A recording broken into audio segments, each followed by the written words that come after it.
तो दोस्तों अक्सर हम लोग बात करते हैं कि जो चाइना की नेवल पावर है वो डे बाय डे बहुत ही ज्यादा मजबूत होती जा रही है। और अगर नंबर्स को ध्यान में रखा जाए तो चाइना की नेवी इस समय दुनिया की नंबर 1 नेवी बन चुकी है। यानी इतने नेवल वेसल्स दुनिया की और किसी भी नेवी में शामिल किए नहीं गए हैं और ये भारत के लिए बहुत बड़ी चिंता का विषय था। लेकिन दोस्तों डीआरडीओ द्वारा कुछ ऐसे समाधान निकाल लिए गए हैं जो कि एक ही बार में चाइनीज नेवी की तरफ से आने वाले सभी खतरों से भारत को और भारतीय नेवी को पूरी तरह से बचा सकती है। जी हाँ, और कल फाइनली उसका नजारा देखने के लिए मिला भी। और सबसे बड़ी बात यहाँ पर यह रही कि जो प्रॉमिस किया गया था डीआरडीओ की तरफ से उसे पूरा करने के लिए काम काफी ज्यादा फास्ट ट्रैक किया गया।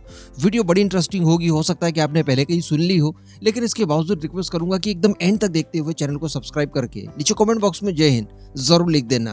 तो दोस्तों बताया जा रहा है कि कल डीआरडीओ की तरफ से नेवल बीएमडी का एक परीक्षण किया गया, जो परीक्षण 100% सफल रहा। अब आपको शायद याद आ रहा होगा कि आज से ठीक 1 महीना पहले मैंने एक वीडियो बनाकर आपको बताया था कि बीएमडी का नेवल वर्जन बनने जा रहा है और उसके ऊपर काफी तेजी से काम किया जा रहा है और आने वाले कुछ ही समय में हम उसके पहले टेस्ट को होते हुए देख पाएंगे। ये एक्चुअली वही टेस्ट था, यानी 1 महीना पहले खबर निकल कर आई। प्लानिंग ऐसी है कि नेवल बीएमडी भी होगा, इसकी खबर तो काफी पहले आ ही गई थी, लेकिन इसको लेकर जो काम किया जा रहा है उसकी खबर 1 महीना पहले आई थी और आज देखिए कि उसको कंप्लीट कर लिया गया और उसका टेस्ट कंडक्ट करवा दिया गया। डीआरडीओ के द्वारा 600 किलोमीटर के लगभग का नोट ऑफ वार्निंग जारी करवाया गया था, जहां पर अनुमान लगाए जा रहे थे कि यहां पर अग्नि प्राइम मिसाइल का परीक्षण हो सकता है। लेकिन टेस्ट किया गया बीएमडी फेज 2 की पहली मिसाइल एड-1 का, जो कि 100% सफल रहा। ये वही मिसाइल का नेवल वेरिएंट है जो कि कुछ समय पहले हम लोगों ने लैंड से लॉन्च करके टेस्ट किया था, जो कि आपको इंडो एटमॉस्फेरिक किसी भी न्यूक्लियर बैलिस्टिक मिसाइल को, किसी एवॉक्स को या किसी भी तरह का अन्य थ्रेट हो, इन सभी से ये आपको प्रोटेक्शन देने वाली है। अब ये तो हो गई खबर, लेकिन इसके मायने क्या हैं? क्यों स्ट्रेटेजिकली ये हमारे लिए इतनी ज्यादा जरूरी है? चलिए आगे ये जानते हैं। सबसे पहले तो दोस्तों हम लोग ये बात कर ले कि भारत के द्वारा अपने दुश्मन देशों की नेवी के लिए किस किस तरह की चुनौतियां खड़ी कर रखी है। तो हम जानते हैं कि हम लोगों ने एयरक्राफ्ट कैरियर बनाए हैं, आने वाले समय में कुछ और बनेंगे। 3 ब्रांड न्यू एयरक्राफ्ट कैरियर हमारे पास 2035 तक लगभग हो जाएंगे। उनके ऊपर बड़ी मात्रा में टेडबीएफ फाइटर जेट डिप्लॉय किए जाएंगे।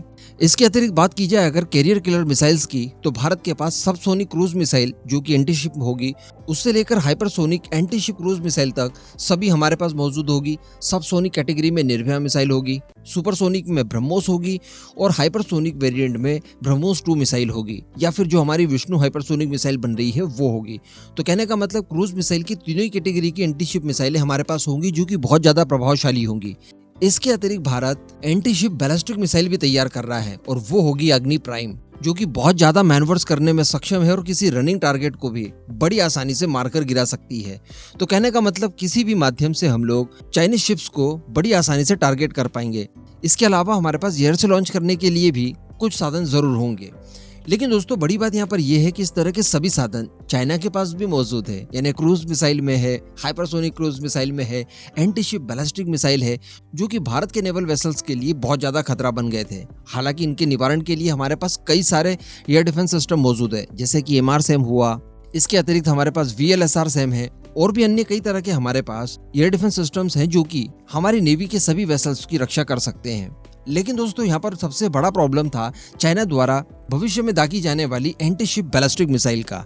हम सभी जानते हैं कि बैलिस्टिक मिसाइल्स को रोकना इतना ज्यादा आसान नहीं होता और उन्हीं को रोकने के लिए स्पेशली बीएमडी सिस्टम्स बनाए जाते हैं। तो ये एग्जैक्टली वही काम करने वाला है, यानी चाइना द्वारा 2000 किलोमीटर या 3000 किलोमीटर दूर से किसी तरह की कोई बैलिस्टिक मिसाइल लॉन्च की गई जो कि कैरियर किलर होगी, उसे बड़ी आसानी से हमारा नेवल बीएमडी रोकने में सक्षम होगा। अगर मान लीजिए कि किसी तरह का कोई न्यूक्लियर अटैक करने के लिए भी बैलिस्टिक मिसाइल दागी जाती है चाइना की ओर से और उसे इंटरसेप्ट करने के लिए हमारा नेवल बीएमडी पास में होगा, तो ये उसे भी काउंटर करने में सक्षम होगा। इसी के साथ साथ दोस्तों जो हमने लास्ट वीडियो में भी डिस्कस किया था कि सबसे बड़ा खतरा आज बनते जा रहा है हाइपरसोनिक मिसाइल।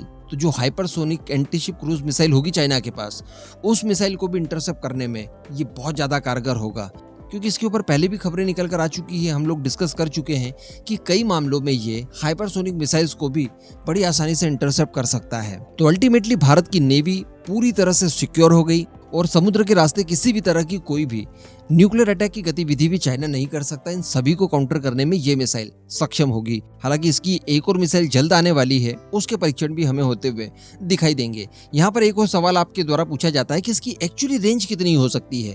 तो देखिए, इसके बारे में किसी तरह का कोई खुलासा नहीं किया गया है, लेकिन नोट ऑफ वार्निंग को अगर आप देखें तो वो 600 किलोमीटर के आसपास थी।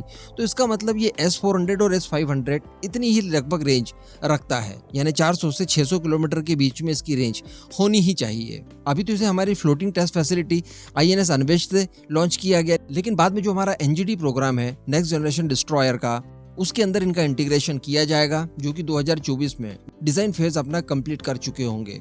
इसके अतिरिक्त इनके लिए AES रडार सिस्टम भी DRDO के द्वारा बनाए गए हैं, जो कि किसी भी टारगेट को इंटरसेप्ट करने से पहले सबसे ज्यादा जरूरी होता है, जो एक्चुअली डिटेक्ट करता है, ट्रैक करता है। तो इन सारे कामों के लिए हमारे शिप्स के ऊपर AES रडार सिस्टम का इंटीग्रेशन किया जाएगा, जो कि BMD के साथ इंटरलिंक्ड होंगे।